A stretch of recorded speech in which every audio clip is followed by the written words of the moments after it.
the sky above New Delhi, India, two aircraft communicate with the control tower.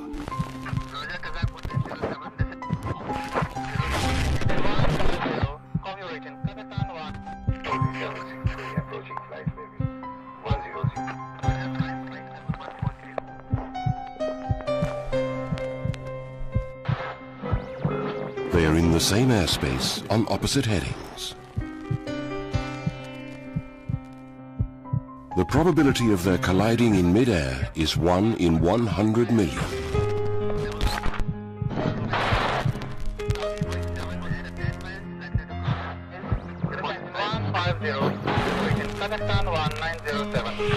But for these aircraft and the 349 people aboard them, that probability is about to be realized. At 6:40 p.m., two aircraft collide in the world's worst mid-air collision in history.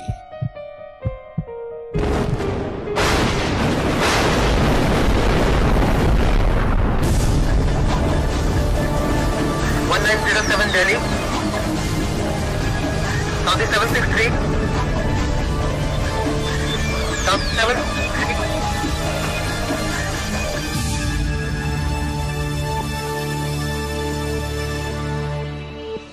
The Indira Gandhi International Airport, New Delhi, India. November the 12th, 1996. The evening shift started as any other would. 5:30 was a demanding time for the air traffic control tower.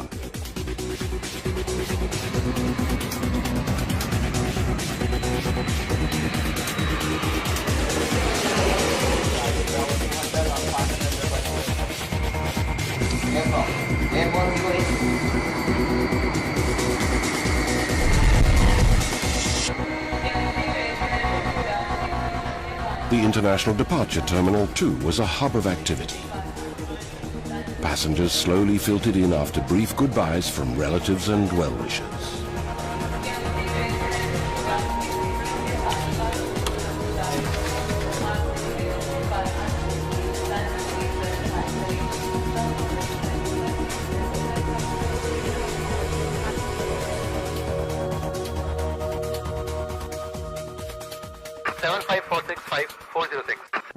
The evening also started, as any other day would, for V.K. Datta, a senior air traffic controller. He was about to finish his regular shift. His responsibility was to guide all incoming traffic to Delhi Airport. On November the 12th, 1996, he was also responsible for all outgoing traffic.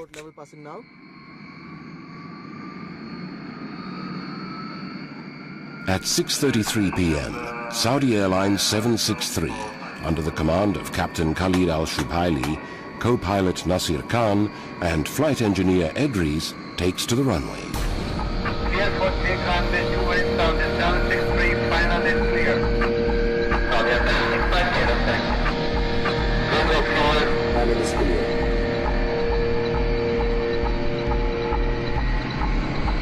D1 rotate.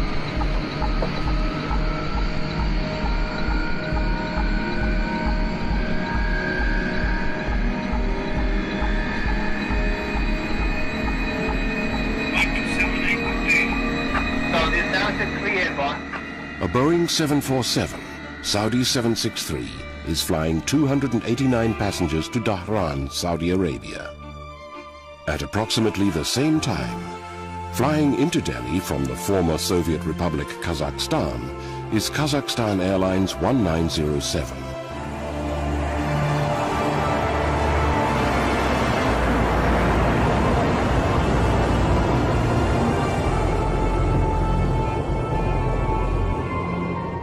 It is commanded by Captain Cherepanov and co-pilot Jangirov, who is flying the aircraft. Flight engineer Chuprov, radio operator Rep in charge of all communication, and navigator Arabian assist them. Kazakh 1907 is flying 27 passengers to New Delhi.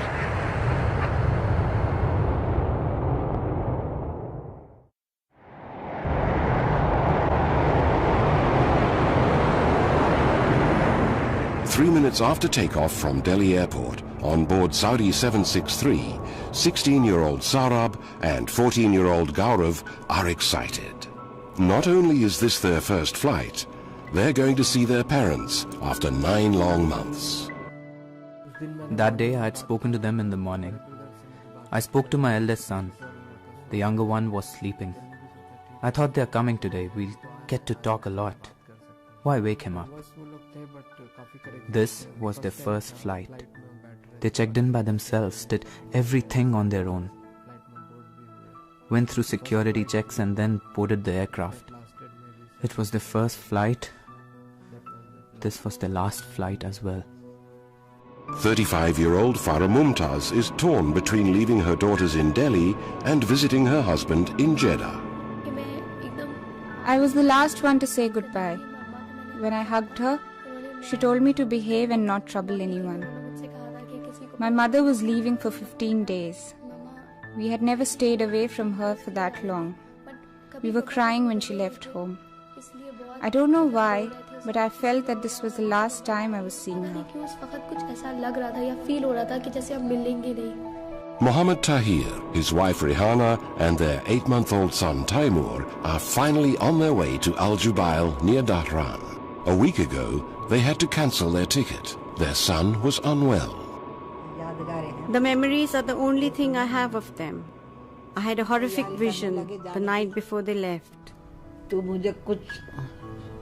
खौफनाक सा मुझे रात को वो हुआ मेरे दिल में कुछ कि कुछ In my dreams, I saw a man who told me to hold on to my heart. कि अपना दिल थाम लेना. 2 aircraft are in the same airspace on opposite headings. The probability of their colliding head-on in the air is 1 in 100 million. Yet it happened. Why? Mid-air collision accidents can take place due to pilots not adhering to ATC instructions, number 1. Number 2, error in the instrument readings. Number 3, erroneous instructions by the air traffic controller. Saudi 763 approaching flight level 100 for higher. Roger, climb flight level 140. Further climb 140 Saudi 763. VK Datta, the air traffic controller, tells Saudi 763 to climb to 14,000 feet. Delhi approach, good evening. Kazakhstan 1907. Now passing 230 for 180. Roger. Kazakh 1907, descend to flight level 150, report reaching. Descend in 150. Copy reaching Kazakhstan 1907. He then instructs Kazakh 1907 to descend to 15,000 feet. Saudi 763 approaching 140 for higher. Roger. Maintain flight level 140, stand by for higher. Saudi 763 will maintain 140. There can be a chain of reasons due to which something like this may happen. One of the main primary reasons is distractions in the cockpit. 1907, report radius 0 distance. VK Datta warns Kazakh 1907 about Saudi 763 at 14,000 feet. Identified traffic, 12 o'clock, reciprocal. Saudi going 747 at 10 miles,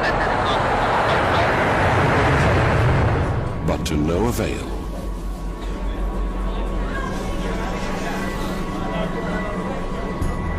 At 6:40 p.m., the seemingly impossible happens.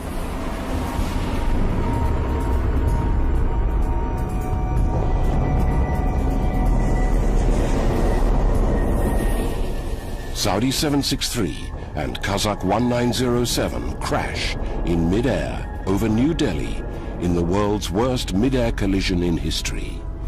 349 lives are lost in a split second.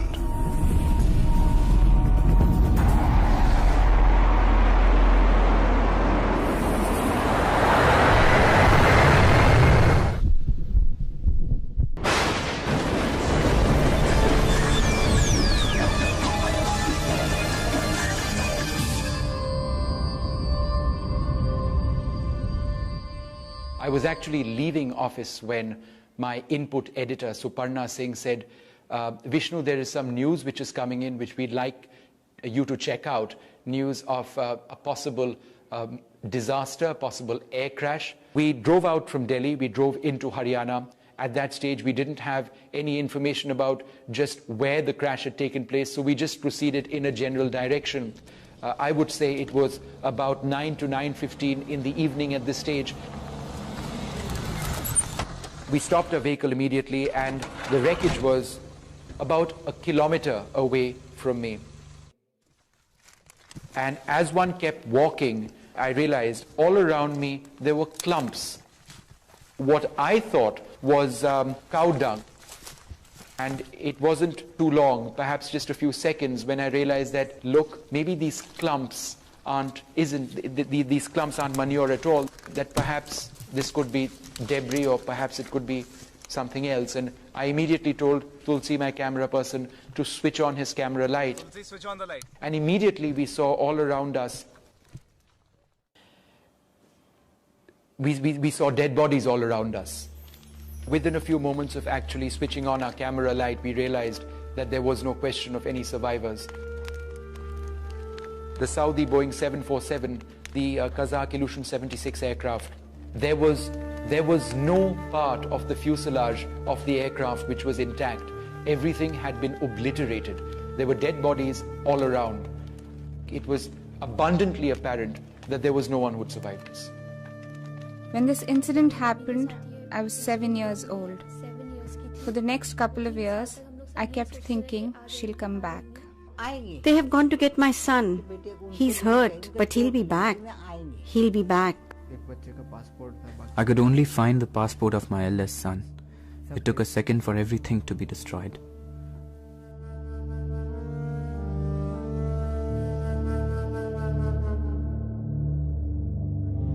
There were no survivors. 349 lives are lost in a split second in the world's worst mid-air collision in history. Overnight, the small town of Cherki Dadri, where the two aircraft went down, shot from obscurity into the annals of aviation history to be synonymous with death and destruction. Forever.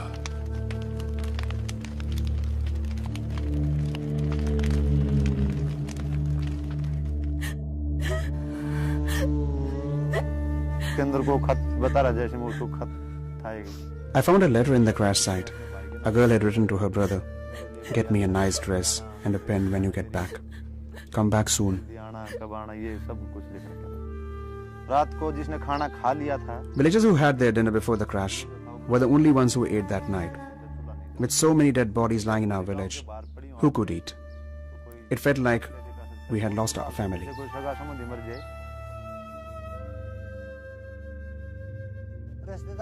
Relatives came looking for their people. They asked us to help, but how could we identify them? They were beyond recognition. Some of them couldn't speak. Their pain was evident.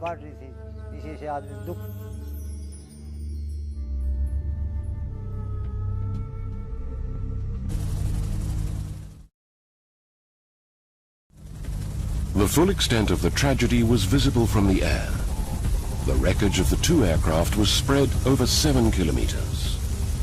Whatever was left of Saudi 763 was either buried in the ground or lay scattered in tangled heaps of molten metal. And they too told a story. They told the investigators how the Boeing 747 disintegrated in mid-air. 747 had lost its tail plane, went out of control, spinning violently, whereby the wings separated and the four engines fell miles apart. Kazakh 1907 had survived in bits and pieces. The cockpit shattered, but the burnt instrument console was still intact. Charred remains of its fuselage stood as a lone witness to a startling fact that the aircraft had not disintegrated in mid-air.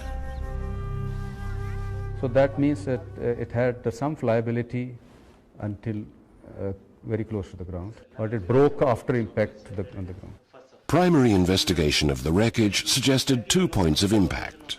The 747, I believe, was fairly straight and level, whereas the Kazakh aircraft was a slightly bank turn and offset slightly, so that the wings contacted each other first. One wing off of the Kazakh aircraft and certainly the tail off of the 747, and that led to the crash. And as far as the altitude of impact was concerned, the only clue was from one of the altimeters of Kazakh 1907 found in the wreckage. It was frozen at 14,895 feet. It could be anything. There are so many evidences which are to be collected and to be compiled and studied, analyzed, and we were mostly interested in now looking for the black boxes, which are the prime evidence material for any aircraft accidents. The two black boxes were found the day after. The Indian Court of Inquiry, the investigation agency, sealed the black boxes and sent them for decoding. While Kazakh 1907's black box would be decoded in Moscow, Saudi 763's black box would be decoded in the United Kingdom. But to begin with, the investigation headed not too far from Cherki Dadri to the Air Traffic Control, the ATC. What happened is something which should not have happened has happened. In no ATC in the world would ever like a mid-air collision accident to take place. And immediately it is felt that it could be a mistake on their part. That would be the normal reaction. The unblinking, watchful eyes that stare at the radar screen day in and day out are human. And sometimes it is human error that results in a potentially disastrous consequence. He might just give you a wrong altitude clear to. There have been various incidences where the ATC controller has given wrong altitude clearance, due to which accidents have taken place.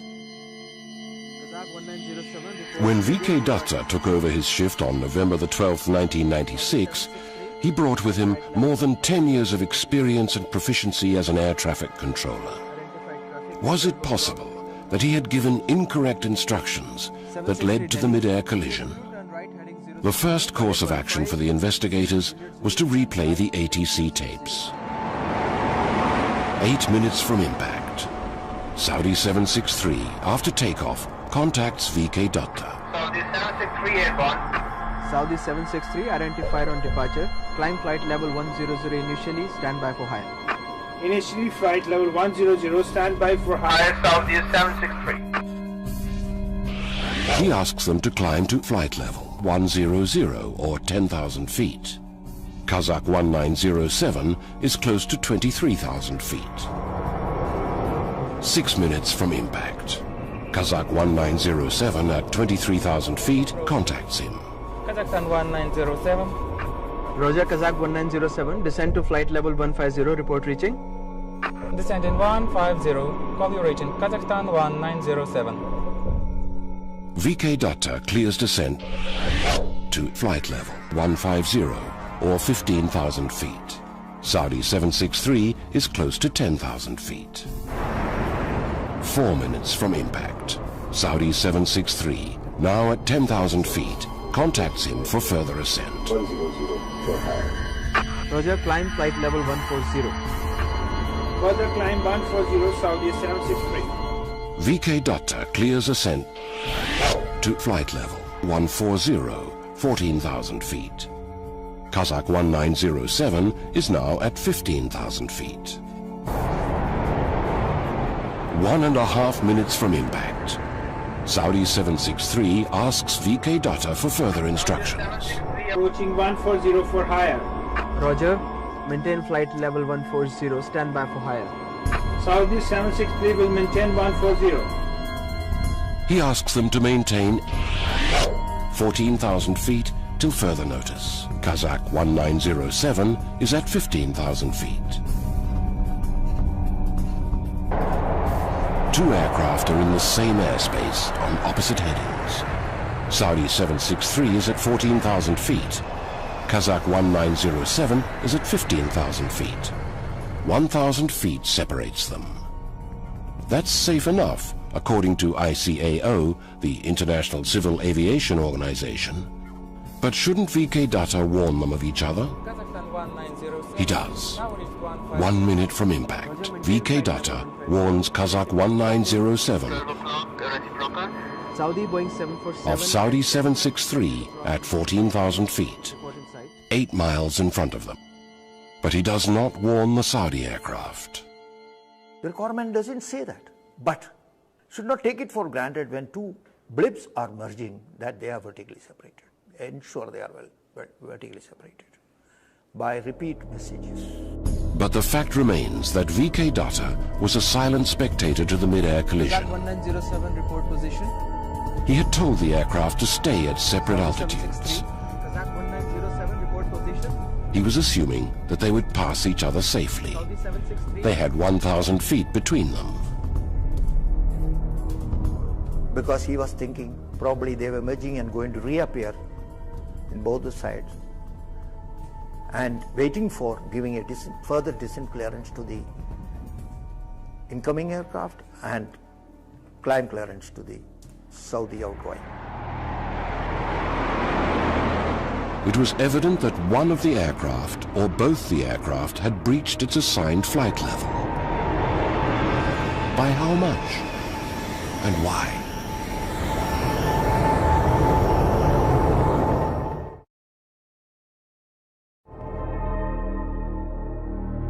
Three months after the accident, on a cold February morning in Moscow, the black box of Kazakh 1907 was cut open. The investigators heard the voices of the Kazakh crew for the first time.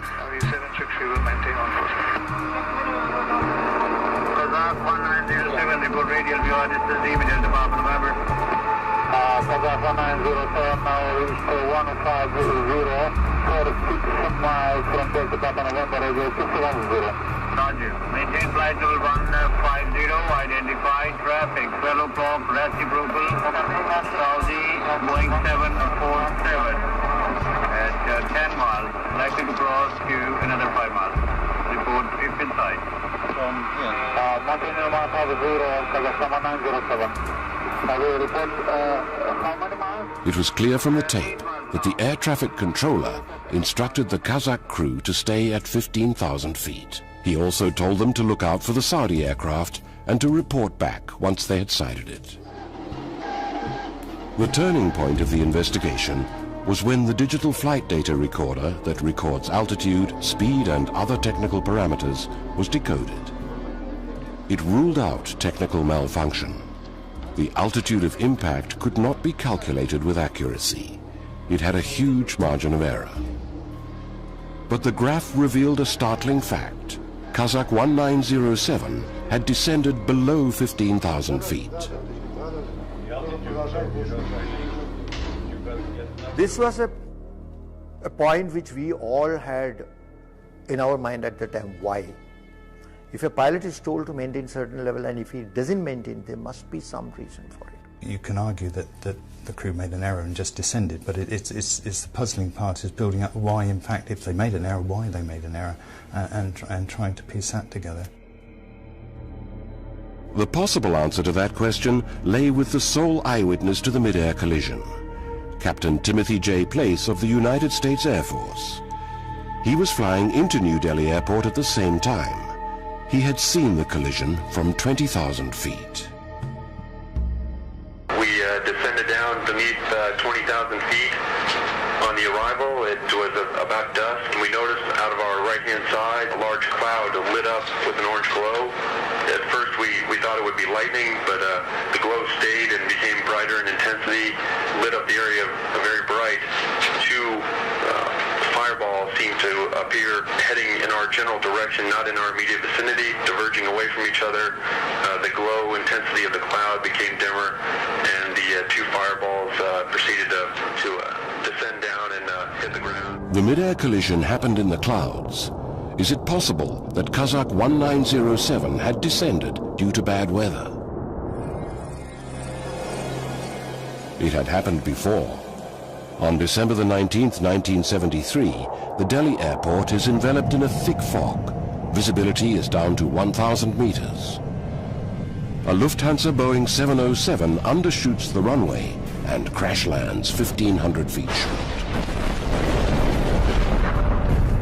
The inquiry commission finds out that the co-pilot who was flying the aircraft did not monitor the descent adequately. He was too busy trying to land the aircraft in the sudden haze and thick fog that impaired his visibility. Could the same thing have happened to Kazakh 1907? Could they have been caught in a freak weather condition? Did co-pilot Jangirov not monitor the altitude? Could he have been too busy battling bad weather? The sorts of weather conditions that can cause an aircraft to lose a great deal of altitude are things like thunderstorm activity, where you get updrafts and downdrafts in the center of a thundercloud. That could have caused one of them to descend or another to climb. But on November the 12th, 1996, the Met Department had not issued a severe weather warning. It was slightly foggy, there were scattered clouds, and that was about it. Most importantly, Kazakh 1907's cockpit voice recorder did not record any intra-cockpit conversation relating to bad weather. Neither did the digital flight data recorder record sudden changes in the aircraft's movements, nor any severe weather condition. There was no sudden descent. Kazakh 1907 had descended gradually. I don't think that the actual weather conditions would have caused the Kazakh aircraft to descend at all. It was like a jigsaw puzzle whose pieces just didn't fit. Kazakh 1907 had descended below its assigned 15,000 feet. But the altimeter found in the wreckage was frozen at 14,895 feet. If that's the altitude at which the collision occurred, it meant that even the Saudi aircraft had breached its assigned altitude. It had climbed above 14,000 feet.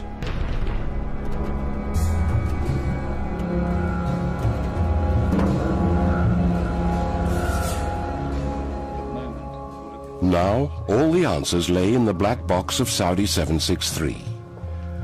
At the Aircraft Accident Investigation Bureau in Farnborough in the United Kingdom, the black box of Saudi 763 was cut open. The investigators heard the voices of the crew of Saudi 763 for the first time. It was clear from the tapes that the air traffic controller had instructed the Saudi crew to climb to 14,000 feet and stay there until further notice. Saudi 763's digital flight data recorder was analyzed. The altitude of impact was 14,000 feet. The margin of error was plus or minus 120 feet. Saudi 763 did not ascend above 14,000 feet.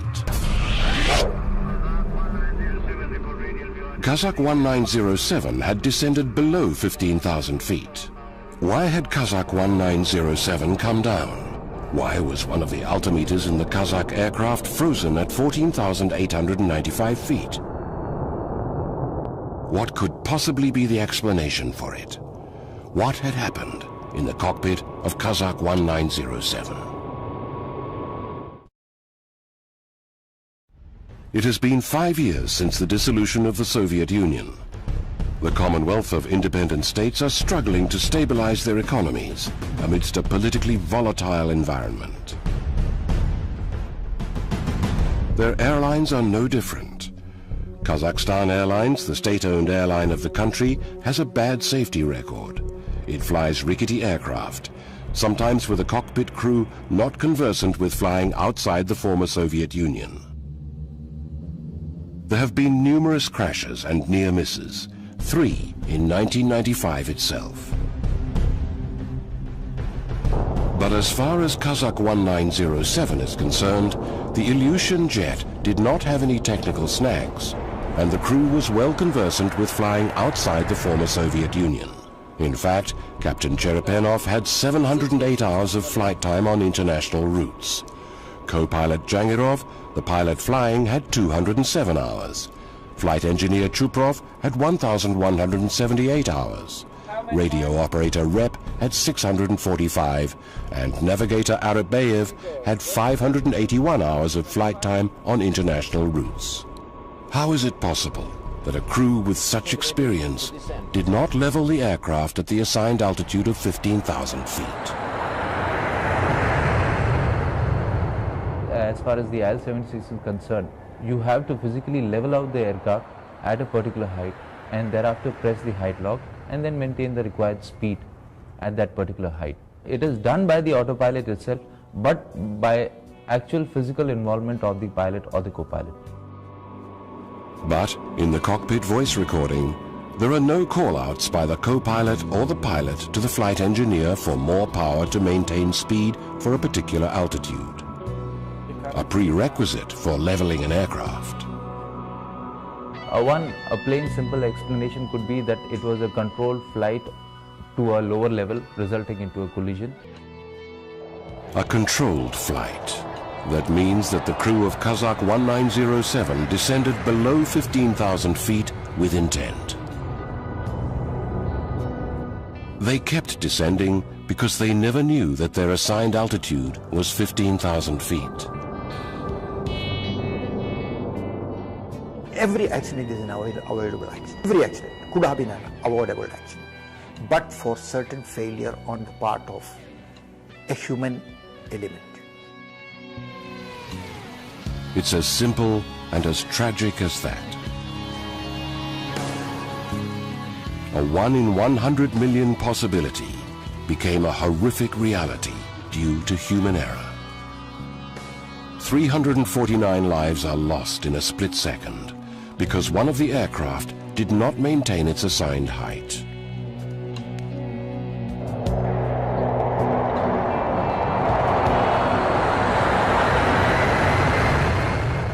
How could it all have happened?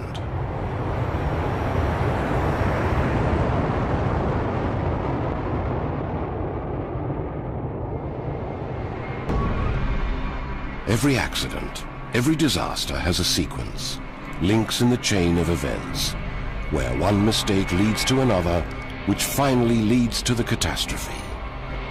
In the world's worst mid-air collision, the sequence started 8 minutes before impact, at 6:33 p.m., when Saudi 763 takes off. VK Datta assigns them 10,000 feet. Kazakh 1907 is at about 23,000 feet. Both aircraft are in the same airspace on opposite headings. This should not have happened. This is the first mistake, the first link in the chain of events that leads to the disaster. To avoid this, the airspace above Delhi Airport should have been unidirectional. There should be 2 separate air corridors, one for the departing aircraft and the other for arriving aircraft. Then 2 aircraft on opposite headings would never share the same airspace. But this wasn't the case at Delhi Airport. There just wasn't enough room. Part of the airspace is reserved for the Indian Air Force. Why do we always have to wait for any kind of disaster, a catastrophic disaster? Can't we do it before so many innocent lives are lost? There may be certain constraints which I can understand, but not to an extent where we have to wait for a crash, or it is something like a time bomb ticking. The time bomb is ticking. 6 minutes to impact. Kazakh 1907 contacts VK Datta for the first time. He assigns them 15,000 feet. Descend to flight level 150, report reaching. Descend in 150. The radio operator acknowledges the height, but astonishingly does not inform the 2 pilots. Worse still, the navigator also hears the assigned flight level on his headset. He is heard converting it to meters for the 2 pilots, but neither of them acknowledges the assigned height. This is the second mistake, the second link to disaster. My personal view is that there was confusion with the pilots about what their cleared altitude was. There may have been some language difficulties. The pilot and co-pilot's knowledge of English is limited. The radio operator is translating all commands from the Delhi Air Traffic Control for them. Pilot flies, gets the information, directly makes a lot of difference. The reactions are spontaneous, instantaneous. Saudi 763 approaching flight heading 100 for higher. Roger, flight level 140. Further climb 140 Saudi 763. 2 minutes to impact. Kazakh 1907 is gradually descending. It's now at about 16,000 feet. Captain Cherepenov, the pilot who is not flying, is supposed to inform the cockpit crew of the estimated time and height to level out. He never does. This is the third link to the disaster. He was the captain of the aircraft, he's the commander of the ship, so he should have known what height to be level out. 1.5 minutes to impact. Saudi 763 is told to stay at 14,000 feet till further notice. 1 minute to impact. At 6:39 p.m., the Kazakh radio operator tells VK Datta they are at 15,000 feet. Now reached 150. This is another extraordinary error. In reality, they are at 16,300 feet. The altimeter is on the front instrument console. The radio operator may not have seen it. This is the fourth link to the disaster. Seconds before impact, VK Datta tells Kazakh 1907 about Saudi 763 in front of them. 747 at 10 miles, set across another 5 miles. report in sight. Kazakh 1907 is already below 15,000 feet. By the time he completes the transmission with the radio operator of Kazakh 1907, the aircraft is at 14,500 feet.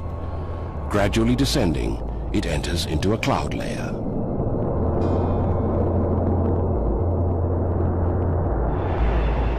Saudi 763, at 14,000 feet, enters the same cloud layer. The first signs of trouble are heard in the Kazakh cockpit. The captain asks for the assigned flight level for the first time. Flight level have you been ordered? Kazakh 1907 is still descending, now at about 14,100 feet.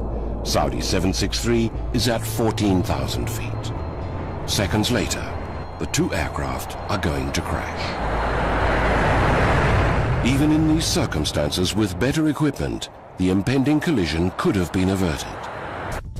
But SSR, or secondary surveillance radar, that can tell a controller the altitude of an aircraft is not installed in the Delhi air traffic control. The controllers still work on archaic primary radar that can only tell them approximate headings. This means that VK Datta was not aware of Kazakh 1907's unauthorized descent. Saudi 763. The secondary surveillance radar had been in the offing, but mired in bureaucracy, the project lay to one side.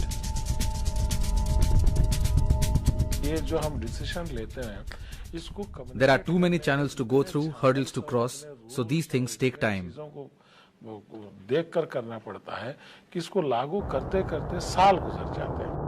The fifth link to the collision is complete.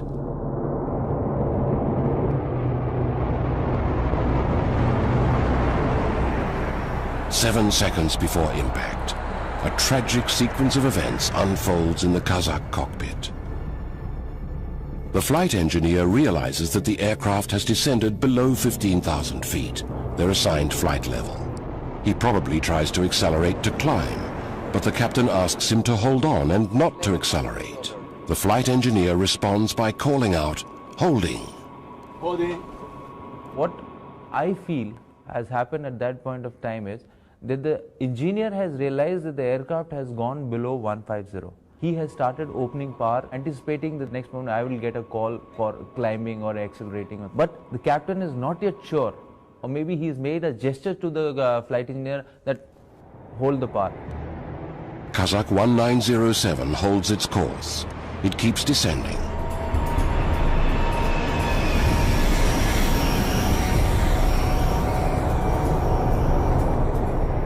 The pilots of Kazakhstan Airlines 1907 don't know that their assigned altitude is 15,000 feet. What flight level have you been ordered? The air traffic controller can't warn them. He doesn't have secondary surveillance radar. There is a last resort. But neither of the aircraft has TCAS, traffic collision avoidance systems, installed. They do not have onboard computers that can warn them of another aircraft directly in front of them and suggest evasive action. That is the last filter for collision avoidance, which is independent of any ground control, any ground radar. It is aircraft to aircraft. Collision avoidance systems give time which is sufficient in most cases to avoid collisions. But the Civil Aviation Ministry never made TCAS mandatory over Indian airspace by 1996. It took India a mid-air collision to implement these systems. The sixth and the final link to the collision is complete. 2 seconds to impact. Saudi 763 is at 14,000 feet. Kazakh 1907 is at about 14,000 feet. The radio operator shouts out a warning. The captain asks for full power. If only he hadn't. Kazakh 1907 would have passed safely below Saudi 763, but it's too late. The flight engineer opens full power on all engines. Kazakh 1907 accelerates to climb to 15,000 feet. There's chaos in the cockpit. Everyone's screaming. They have just seen Saudi 763 coming towards them.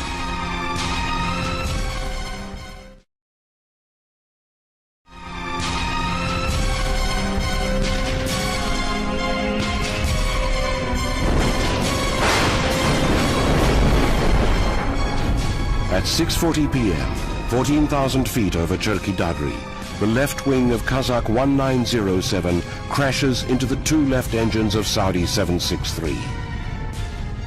Saudi 763 catches fire instantaneously. It goes into a nosedive. Spinning violently, Saudi 763 disintegrates in mid-air. The last recording in the Saudi cockpit is a prayer.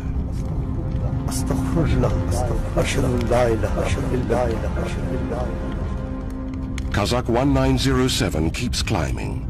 The altimeter, later found in the wreckage, freezes at 14,895 feet. The aircraft reaches 15,856 feet and then falls down to earth.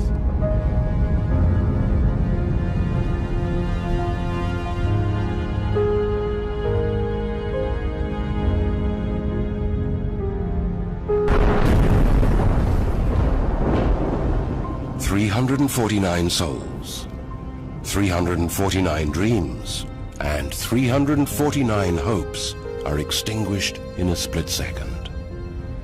Today, the words, "if only," are the only words that echo in the minds of many. 10 years later, Kazakhstan Airlines has stopped operating. English is now a primary qualification for pilots from the Commonwealth of Independent States consisting of former Soviet republics. The Indian airspace is now unidirectional. All aircraft flying into it have TCAS, and the Delhi airport has secondary surveillance radar. This disaster served as a precursor to lots of improvements, but at what cost?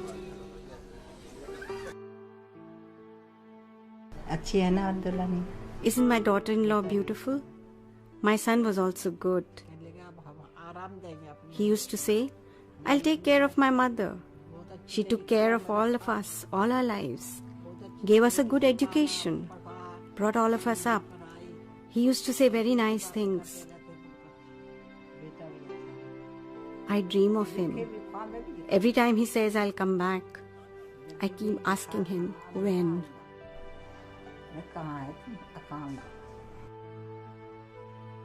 It is very difficult in life to lose young children. I only have their memories now. Even though it hurts me a lot, I definitely want to keep these memories. I planned so many things for myself, for my life. Everything finished in 1 second. मेरी mummy जहाँ तक लोग बोलते हैं कि बहुत ही अच्छे nature की थी. I remember having her around always, working in the same room where I would be, playing or doing my stuff. That's all I remember. I was very young. I miss my mother the most when I see other mothers with their daughters. करती हूँ जब मैं मतलब किसी और mummy को देखती हूँ